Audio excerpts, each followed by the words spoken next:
All right. Hello and welcome. Today, we're going to pull back the curtain on the secret life of that machine you're probably staring at right now.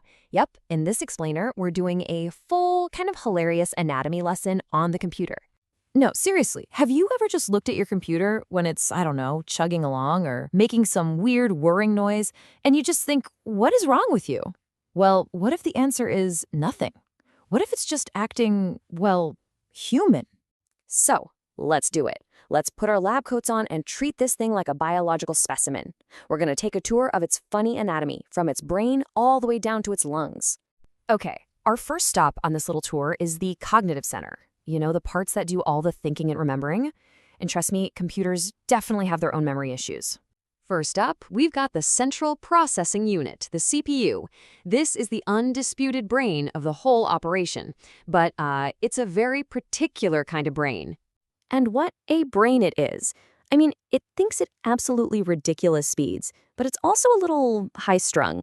It gets total mood swings if the power flickers, and here's the best part, it has zero long-term memory. The second it stops thinking about something, it's gone, forever. Which naturally brings us to its memory centers. Because just like us, a computer needs a way to remember stuff, both for right now and for the long haul. So its short-term memory, that's the RAM, is basically a goldfish. For real. It knows exactly what you're doing at this very moment, but the second you pull the plug, poof, it's all gone. The hard drive, though? Oh, that's its diary, and it remembers everything. Especially those super embarrassing memes from 10 years ago you hoped were gone forever. Nope, it never, ever forgets. All right, let's move on from the mind and look at how the body actually holds itself together. We're now diving into the core systems, the stuff that gives our digital person its structure, its power, and its strength. So next up is the motherboard. If the CPU is the brain, then this thing is without a doubt the spine. It's what holds everything else up. Just think of it like the skeleton and the central nervous system all rolled into one. I mean, without the motherboard, you don't really have a computer. You just have a very expensive pile of organs lying on the floor. Not a good look. So what keeps all those organs going? Well, every body needs a heart, right? And for a computer, that heart is the power supply.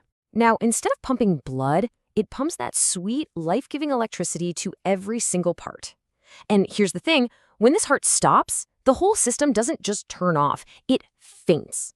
Instantly, and very, very dramatically. Okay, now for the brawn of the operation.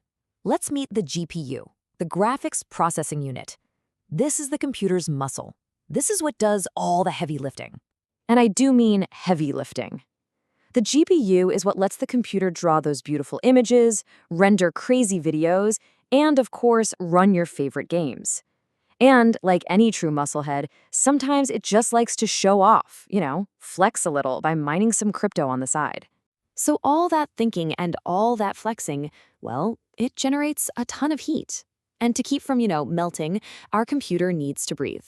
And that's where the cooling fans come in. They're the lungs. Its number one job is to just keep breathing cool air onto the brain so it doesn't have a total meltdown. Super important. But we all know this part. Sometimes these lungs get a little too excited and make it sound like a jumbo jet is taking off from your desk. So we've got a body, we've got a mind. But how does this thing perceive the world, and how do we talk to it? Let's get into its senses and how it actually interacts with us.